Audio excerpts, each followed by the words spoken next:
Olá, pessoal! Sejam muito bem-vindos de volta ao Dia a Dia na Palavra. Estamos de volta! Finalmente, depois de 8 meses de pausa aqui no Dia a Dia na Palavra, eu estou gravando mais um episódio número 9 aqui do podcast. Que alegria, né, gente? Nossa! Passou-se aí 8 meses desde o último episódio e o podcast completou 1 ano no dia 27 de março agora de 2021. E quantas bênçãos, né, gente? Deus é tão maravilhoso. Seja muito bem-vindo. Tô muito feliz que você está escutando agora esse novo episódio do Dia a Dia na Palavra, depois de tanto tempo. E para anunciar para vocês aqui coisas novas, conteúdos novos, uma série nova, se Deus assim permitir. Então, seja muito bem-vindo. Tô muito feliz. Muito obrigada para você que acompanhou o Dia a Dia na Palavra no último ano, que compartilhou ou então que foi abençoado, né? Que gostou dos conteúdos, aproveitou, isso me deixa muito feliz. E para você que está chegando agora e não me conhece, não sabe o que é Dia a Dia na Palavra, muito prazer, meu nome é Fernanda, eu tenho 22 anos de idade, eu sou jornalista, formei ano passado pela graça de Deus, tanto que esse foi o motivo pelo qual eu parei de fazer os episódios aqui do Dia a Dia na Palavra. Estava completamente tomada com todas as questões do TCC para conseguir concluir o meu trabalho de conclusão de curso, conseguir me formar e pela graça de Deus essa pausa veio a calhar porque Deus abençoou muito esse último semestre na faculdade e foi um período intenso, mas que teve muitas vitórias pela graça do nosso bom Deus. Então agora posso dizer que sou jornalista. E desde o ano passado, desde março do ano passado, Deus me deu esse grande privilégio de construir conteúdos falando sobre a bênção e o poder e as maravilhas da vida devocional, gente. A vida de comunhão com a palavra de Deus, com o estudo bíblico, com a reflexão, meditação na palavra e também da oração, né? Do contato diário com o nosso Senhor, que é o Deus do nosso dia. E desde então eu tenho feito, né, pela graça do Senhor, pela presença dele na minha vida e por tudo que ele tem aberto, tudo que ele tem me ensinado dia a dia, né, eu tenho tentado compartilhar por meio do Dia a Dia na Palavra, por meio dos conteúdos aqui também, e isso é uma coisa que me dá muito prazer, que me faz ficar muito feliz de ver como eu posso usar a comunicação para espalhar a verdade do Evangelho, a verdade que contém toda a palavra de Deus, toda a Bíblia, tudo aquilo que ele deixou para nós, para outras pessoas, né? Então esse é o objetivo do Dia a Dia na Palavra, compartilhar um pouco sobre a rotina devocional, sobre dicas também para poder te abençoar, começar essa rotina que muitas vezes é um desafio pra gente. E agora começar uma nova etapa também do Dia a Dia na Palavra, novo ano, vida nova, coisas novas, graças a Deus, depois de tanto tempo. E começar uma nova série, que inclusive é a que eu vou apresentar hoje, agora, graças a Deus. Então, sinta-se à vontade para escutar os outros conteúdos quando puder, quando quiser também. Deus te abençoe muito desde já, que a sua vida seja enriquecida com o Espírito Santo e que você faça bom proveito desses conteúdos para a glória de Deus. Então, seja muito bem-vindo, gente, muito obrigada. Que felicidade em dizer que Dia a Dia na Palavra começa agora!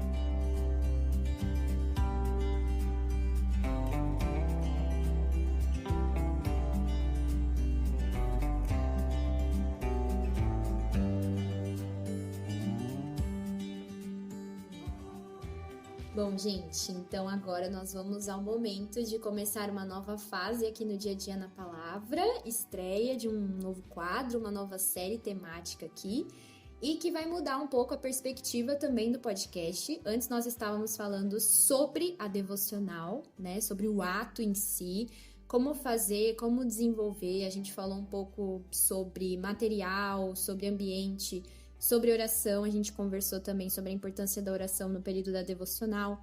Falamos sobre leitura bíblica atenta e ativa, sobre diário espiritual, uma prática que eu aconselho bastante, porque eu acho que ela é bem rica também, junto com todas essas outras, né? Enfim, a gente estava falando um pouco mais sobre a atitude devocional.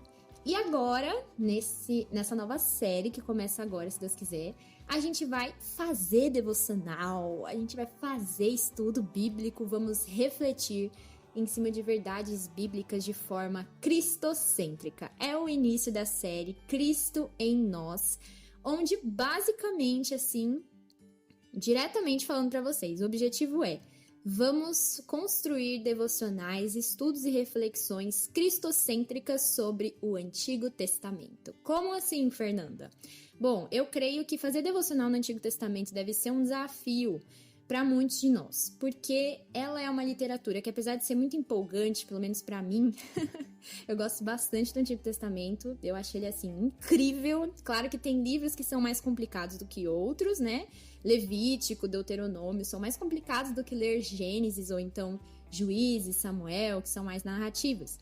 Mas o Antigo Testamento em si, como um todo, ele é extremamente importante para a gente reconhecer Cristo Jesus, a mensagem da salvação, da redenção, que está toda contida no Antigo Testamento. Só que muitas vezes os nossos olhos estão vendados para isso. E é normal, porque a leitura bíblica, principalmente no começo, ou quando a gente ainda não tem todas as ferramentas ainda dentro de nós, ou bem desenvolvidas, né?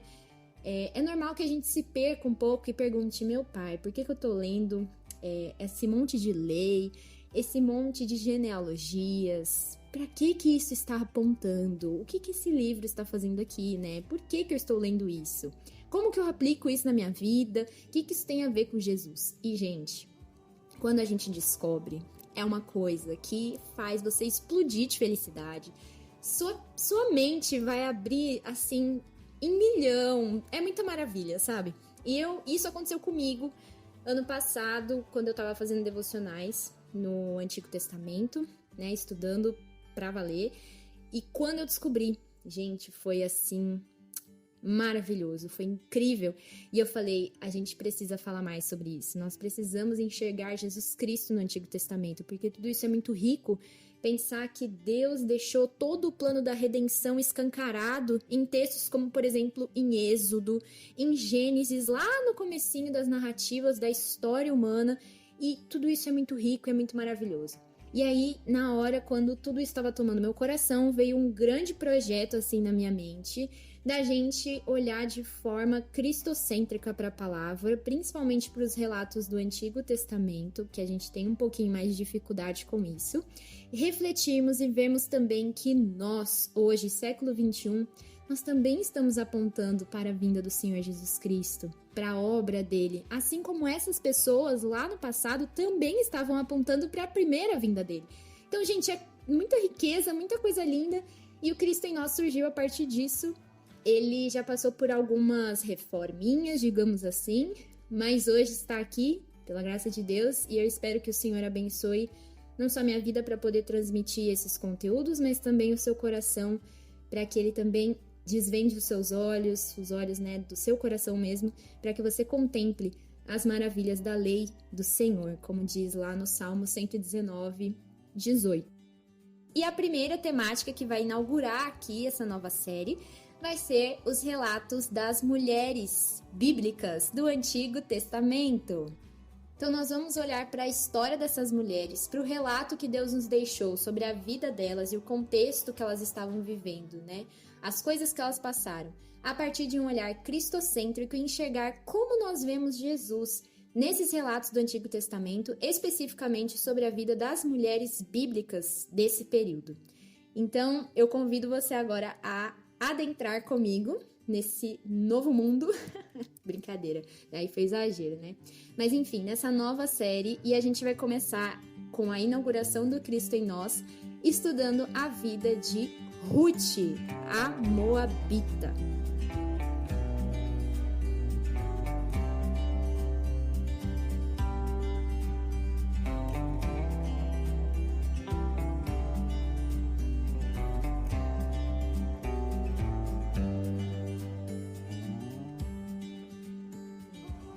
Bom, pessoal, então pra gente começar aqui o nosso primeiro episódio especial do Cristo em Nós, a gente vai falar um pouquinho e conhecer a história de forma cristocêntrica da jornada de Ruth, a Moabita. E essa história, como o próprio nome já diz, né, está registrada no livro de Ruth. Ela leva o próprio nome da personagem principal, né, dessa mulher que existiu de fato. E esse livro você encontra depois do final da narrativa dos Juízes e antes do início do primeiro livro de Samuel. Ruth está bem lá no meinho, tem 4 capítulos, então é lá que você vai estudar, se Deus assim abençoar. É lá que nós vamos refletir. Eu espero que você leia também esse livro, que vale muito, muito, muito a pena. E eu sei que Deus pode tocar o seu coração e transformar a sua vida por meio dessa trajetória tão linda. Mas para a gente entender um pouco, hoje o primeiro episódio é todo dedicado a nós descobrirmos o panorama do livro de Ruth. Algo que eu acho muito rico e que vale bastante a pena a gente criar esse hábito, né? É nós entendermos o contexto histórico das narrativas bíblicas, tanto do Antigo Testamento quanto do Novo Testamento também. Entendemos, por exemplo, para quem era endereçado as cartas de Paulo, para quem ele estava falando, por que ele estava falando, o que estava acontecendo, onde ficava Corinto, o que era a cidade de Corinto, né? Pegando aqui contextos do Novo Testamento, ou então dos evangelhos também, para quem Marcos escreveu o evangelho dele, para quem Lucas direcionou o seu evangelho também, sabe? Tudo isso tem um propósito, tem um porquê, e é muito incrível a gente descobrir, porque muda também a nossa forma de enxergarmos como as pessoas escreveram essas narrativas, inspiradas pelo Espírito Santo. E no Antigo Testamento a mesma coisa, nós tínhamos um contexto histórico, estavam acontecendo coisas, um período político, um período social, espiritual, existem momentos diferentes que o povo está vivendo, né? Em Juízes, que é uma coisa que a gente vai falar aqui, o período era de declínio total. Na época, por exemplo, do segundo livro de Samuel, do primeiro livro de Samuel, em determinado período, Israel vive um boom espiritual, digamos assim, né? Porque eles têm um líder que adora ao Senhor, que foi escolhido por Deus, que foi Davi. Então, tudo muda, né? Então, a gente entender um pouco do contexto histórico é algo muito rico, que faz a gente compreender um pouco, não só a narrativa em si, mas também atitudes dos personagens, falas específicas, e ajuda a gente também até, quem sabe, a usar mais a Bíblia para pesquisa, a gente voltar um pouco em alguns livros, entender do que eles estão falando. E agora é isso que a gente vai fazer, eu vou apresentar para vocês aqui o contexto histórico do livro de Ruth. Então vamos começar. Bom, gente, o livro de Ruth, ele relata a história de uma família de Belém, da tribo de Judá, que vivia no tempo dos juízes. O que é viver no tempo dos juízes, né? O tempo dos juízes, que equivale ao tempo do livro que leva o próprio nome, né? Juízes. Então você encontra tudo lá para você ter uma noção do que era o tempo dos juízes.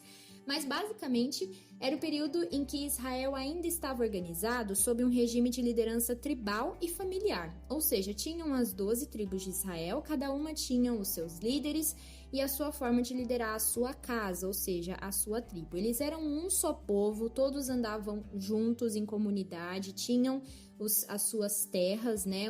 Mas o sistema de liderança era tribal. Então tinha a tribo de Judá, tinha a tribo de Ruben, tinha a tribo de Dan, Gad, Azer, enfim.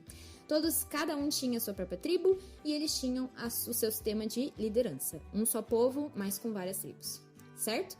E o livro dos Juízes, ele antecede o de Ruth, que nem eu falei, né, nas escrituras, e ele mostra um período de intensos conflitos e episódios, assim, extremamente violentos, muitas guerras, muitos momentos, assim, sangrentos mesmo, tristes, que foram consequência do declínio espiritual que o povo israelita alcançou ao quebrar a aliança que eles fizeram tempos antes com o Deus Todo-Poderoso. E esse momento, essa verdade, né, de que eles quebraram a aliança, o momento em que eles fizeram esse compromisso com Deus, você encontra no livro de Josué, capítulo 24, certo? Então depois, se você quiser dar uma olhada lá, vale a pena para você entender o que os israelitas tinham se comprometido a fazer para com o Senhor e o que eles abandonaram completamente no começo da narrativa de Juízes. E assim foi durante todo aquele período. A Bíblia fala que no tempo dos Juízes, Israel não tinha rei, cada um fazia o que parecia certo aos seus próprios olhos. Isso está registrado no livro de Juízes, capítulo 21, verso 25. E o livro termina assim, ou seja, né, gente? Caos total, porque o homem, dado a sua própria liberdade, o que ele faz é só coisa ruim, né? Os intentos do coração são terríveis e o povo de Israel, por não ter obedecido e honrado o compromisso que tinha feito junto ao Senhor, numa época em, como eu falei, que o período espiritual deles estava um pouco melhor, na verdade muito melhor, porque eles tinham uma liderança, eles tinham um líder que amava muito a Deus, que era Josué. Eles tinham um líder antecessor a Josué, que também era considerado um dos maiores profetas que o Senhor teve, que nenhum mais se levantou como ele, que era Moisés. Então, quando os dois morreram e deixaram Israel sob essa liderança tribal, de pessoas que não tinham mais esse compromisso com o Senhor e que se deixaram levar pelas alianças e pelas práticas dos povos vizinhos, idólatras, promíscuos, enfim, foi de mal a pior, né? Então, no fim das contas, Israel não tinha um líder, não tinha um rei, cada um fazia o que parecia certo aos seus próprios olhos. Eles não honravam mais ao seu rei, que era o Senhor Deus, acima de todas as coisas, certo? Então, esse é o período que essa família de Belém de Judá, Elimeleque, Noemi, Malom e Quilion, essa família que são os protagonistas, né, de Ruth, entre aspas, é nesse período que eles estão vivendo, nesse caos espiritual. Isso é muito importante para as nossas primeiras reflexões que vão começar futuramente, se Deus quiser, quando a gente entrar no livro em si. Agora é só o contexto histórico, certo? Outra coisa importante para a gente ter em mente é que Israel, naquela época, do período dos juízes, essa época que a gente está trabalhando, ela dependia fortemente do cultivo de alimento e da criação de animais para obter o seu sustento. E tempos de escassez de chuvas, né, quando não chovia, faltava água, isso poderia gerar uma temporada de muita fome entre o povo de Israel. E é esse cenário de seca e de falta de alimento, falta de pão, é o que leva esses personagens, essa família de Belém de Judá, que são os centrais nesse começo, né, do relato de Ruth, até as terras de um povo chamado Moabe. E o povo de Moabe é nada mais nada menos do que um antigo inimigo de Israel e um antigo inimigo do Senhor. Se você voltar em Gênesis 19, dos versos 36 ao 38, você vai encontrar a origem do povo de Moabe, que é uma origem muito triste, muito surreal, eu diria.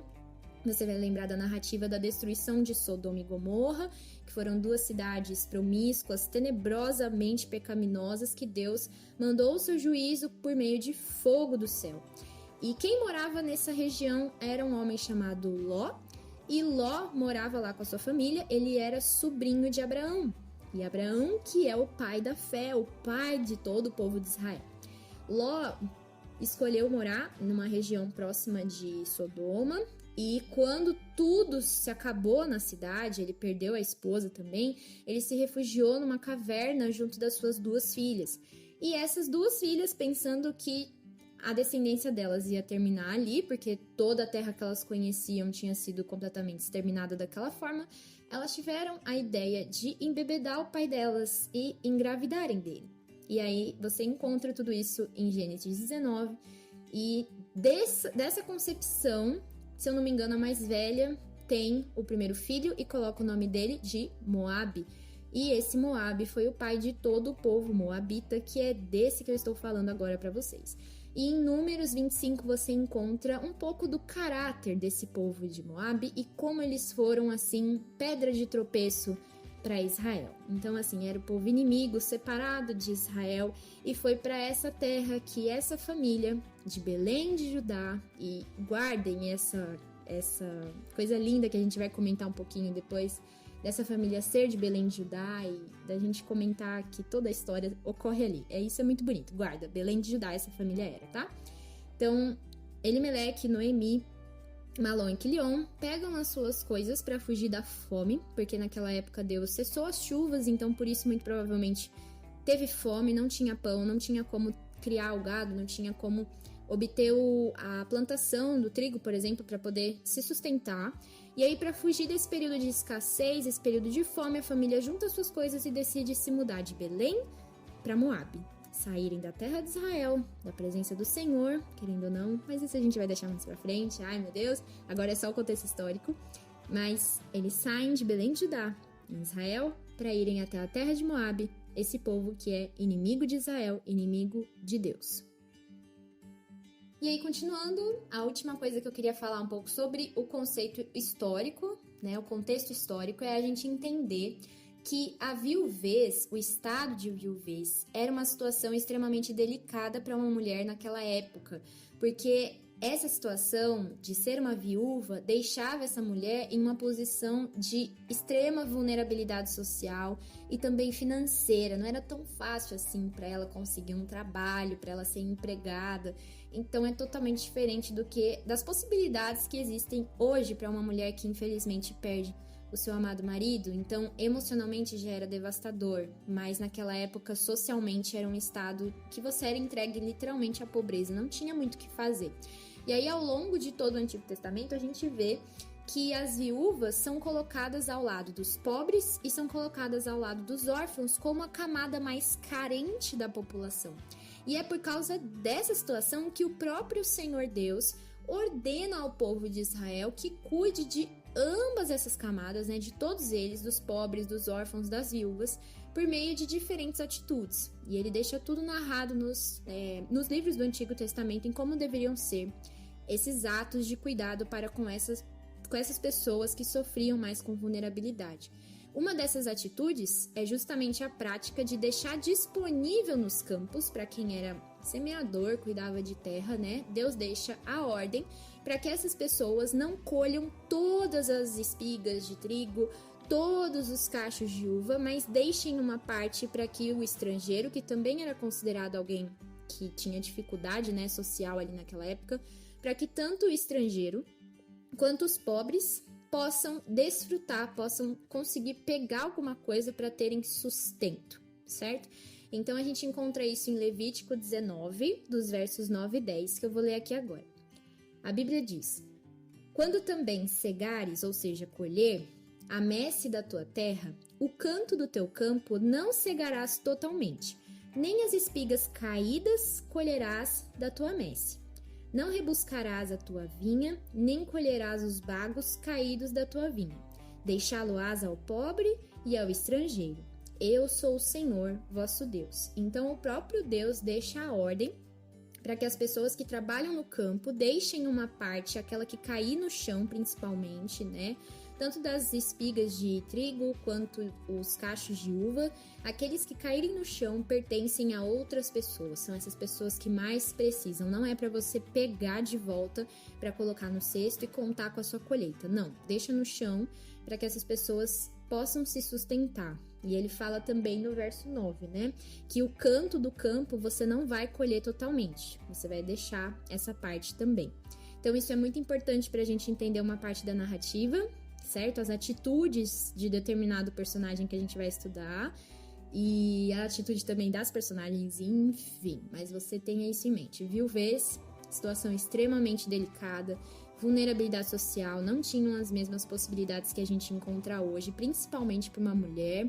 Uma mulher viúva era sinônimo de desgraça total da alma, financeiramente, socialmente, era tudo muito mais complicado. Mas Deus, em sua soberania, já tinha deixado uma ordenança para que essas pessoas, tanto as viúvas quanto os pobres e os órfãos e os estrangeiros, tivessem condição de se manterem na terra de Israel, sendo cuidados por meio de algumas atitudes, sendo uma delas, está em Levítico 19, 9 a 10, a de deixar uma parte do campo sem colher e tudo que cair no chão você deixa porque isso pertence já a essa camada da população.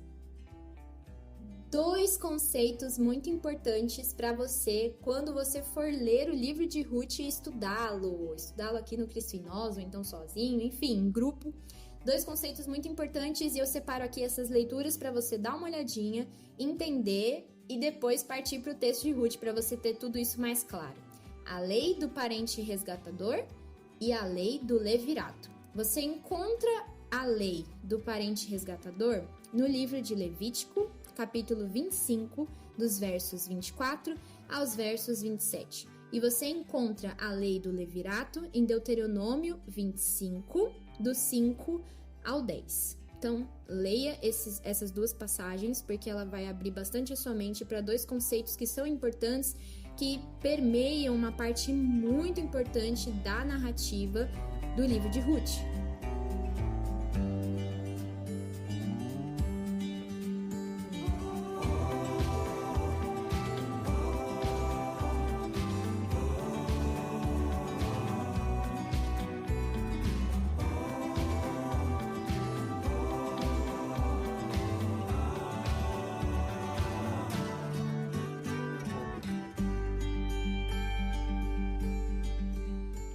Essa é a primeira parte que eu queria compartilhar com vocês sobre o contexto histórico, panorama, introdução ao livro de Ruth. Depois nós vamos estudar mais profundamente, se Deus permitir, cada capítulo desse livro.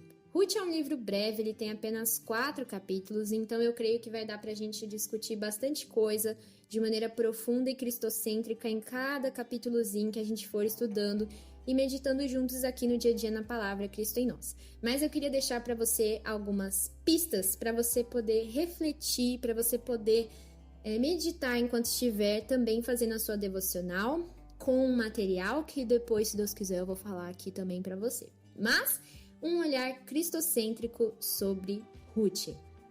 O relato de Ruth nos traz a continuidade da genealogia preparada por Deus para o seu ungido, o Messias, tanto o terreno, que é o rei Davi, quanto o supremo e eterno maravilhoso, o Senhor Jesus Cristo.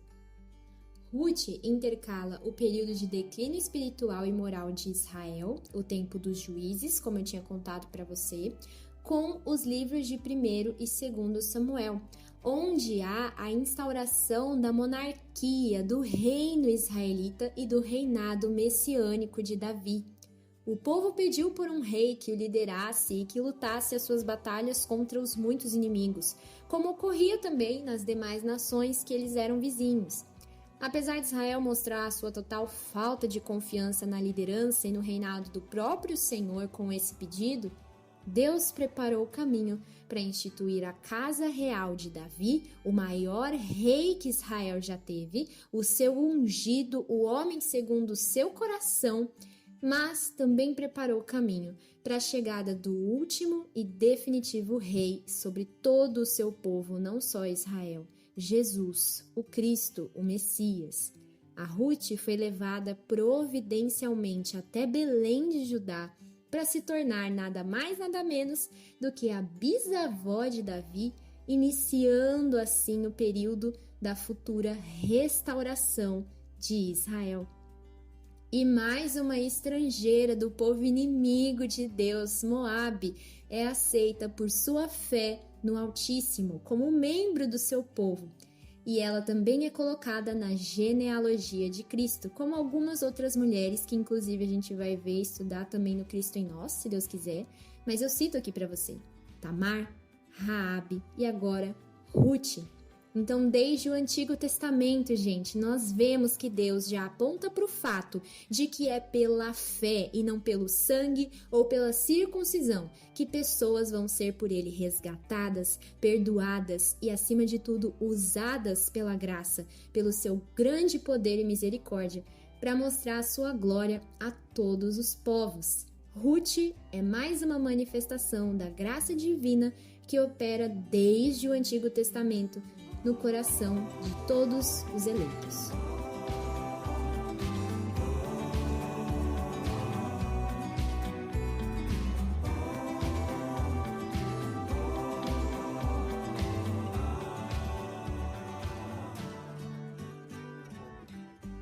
Bom, gente, eu espero que vocês tenham gostado desse primeiro conteúdo, desse primeiro episódio da nova série Cristo em Nós. Terminamos aqui por hoje e eu tenho uma notícia que eu espero que seja útil também na sua caminhada, na nossa caminhada, né, de estudos no livro de Ruth, a Moabita. O que vai acontecer, galera? agora, nessa fase nova do dia a dia na palavra, nós vamos ter o que eu vou chamar aqui de combo. O que é o combo?